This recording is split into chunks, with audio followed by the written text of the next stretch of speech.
Hello साथियों, नमस्कार। मेरा नाम विमला पाल। मेरे YouTube channel video with Vimla पर आप सभी लोगों का बहुत बहुत स्वागत है। दोस्तों, और बताइए, आप लोग कैसे हैं? उम्मीद करती हूँ कि आप लोग ठीक होंगे, स्वस्थ होंगे।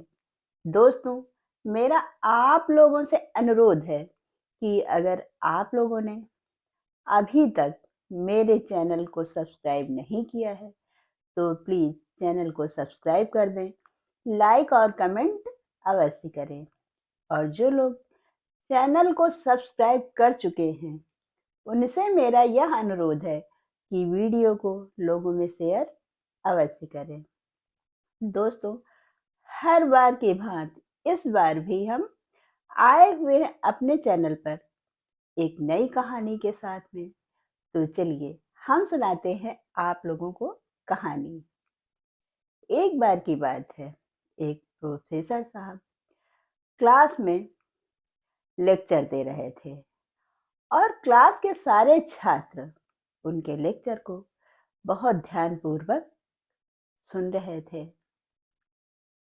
पर और जो प्रोफेसर साहब बच्चों से सवाल कर रहे थे उन सवालों का जवाब भी सभी छात्र दे रहे थे।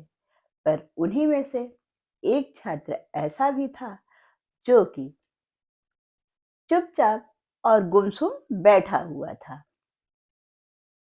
वैसे तो प्रोफेसर साहब ने पहले ही दिन से ही उस छात्र को समझ लिया था, क्योंकि पहले दिन से ही वह छात्र प्रोफेसर साहब की नज़र में आ गया था। लेकिन 2 4 6 दिन तो ऐसे ही चलता रहा। पर फिर प्रोफेसर साहब से रहा नहीं गया और उन्होंने एक दिन क्लास लेने के बाद जब जाने लगे तो उस छात्र को अपने केबिन में बुलवाया।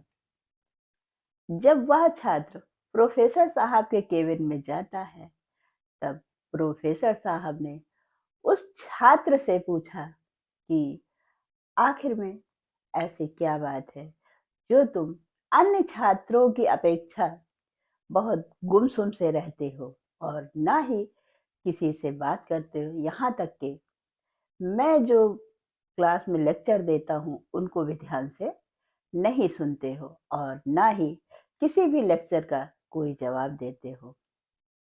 यह सुनकर के वह छात्र बोला, सर सर ऐसा है कि मैं अपने बीते हुए कल को भुला नहीं पा रहा हूँ।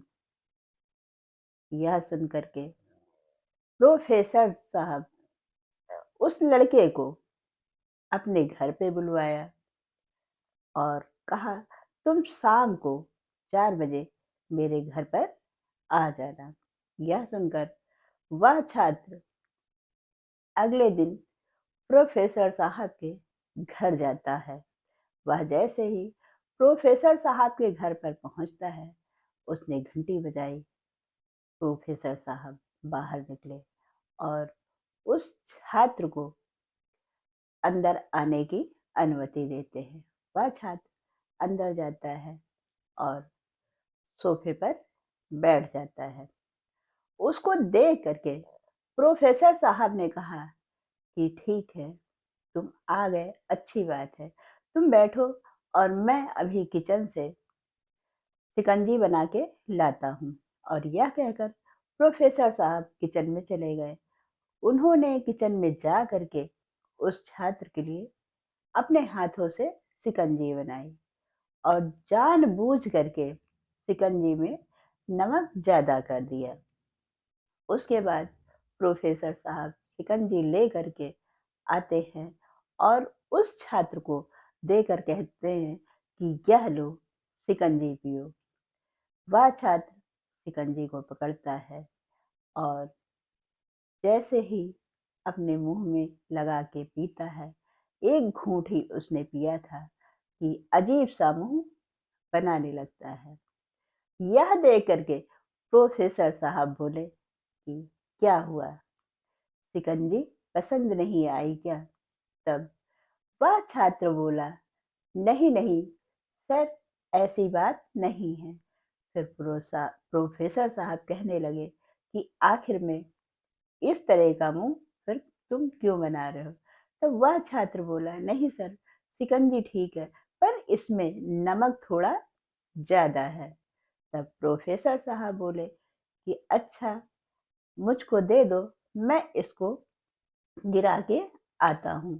तब वह छात्र कहने लगा कि नहीं सर, इसको गिराइए नहीं, अगर इसमें चीनी पड़ जाए तो इसका स्वाद अच्छा हो जाएगा। तब प्रोफेसर साहब ने कहा, अच्छा, तो मैं समझ गया तुम्हारी परेशानी का कारण क्या है। ठीक इसी तरह जैसे तुम शिकंजी से नमक निकाल नहीं सकते हो, ठीक उसी तरह अपने जीवन से उस बीते हुए कल को भी नहीं हटा सकते हो, क्योंकि हमारे जीवन के साथ साथ हमारा बीता हुआ कल भी चलता है। हम उसको इतनी आसानी से नहीं भुला सकते। तो जिस तरह शिकंजी में से नमक नहीं निकाल सकते और चीनी डाल करके उसका स्वाद हम बढ़ा सकते हैं, मीठा कर सकते हैं, ठीक उसी तरह अगर हम अपने दुखों को नहीं निकाल सकते, बल्कि हम अन्य लोगों के साथ मिल करके हम अपने जीवन को खुश रखें, तो हमारा जीवन बेहतर बन सकता है। इसी कारण से ना तो तुम क्लास में अच्छे से पढ़ाई में अपना ध्यान लगा पाते हो और ना ही अन्य छात्रों के साथ घुल मिल पाते हो। तो जब दुख हमारे जीवन के साथ साथ चलेगा, हम उसको नहीं भुला सकते हैं, तो हम क्यों ना उसी के साथ साथ अपने जीवन में और अच्छे से काम करें और अन्य लोगों के साथ घुल मिल करके अच्छे से पढ़ाई लिखाई करें, ताकि हमारा बीता हुआ कल हमसे भुलाया जा सके। दोस्तों, यह रही आज की कहानी। इस कहानी से हमें यह शिक्षा मिलती है कि हम अपने बीते हुए कल को भुलाने के लिए, उस चीनी की नमक को कम करने के लिए चीनी डालनी पड़ती है, उसको मीठा बनाने के लिए। उसी तरह अपने जीवन में मिठास घोलने के लिए हमें अन्य लोगों से मिलकर रहना चाहिए और अपनी पढ़ाई लिखाई पर पूरा फोकस करना चाहिए। दोस्तों, अब हम फिर मिलते हैं आप लोगों से अपनी अगली कहानी में। तब तक के लिए नमस्कार। जय हिंद, जय भारत।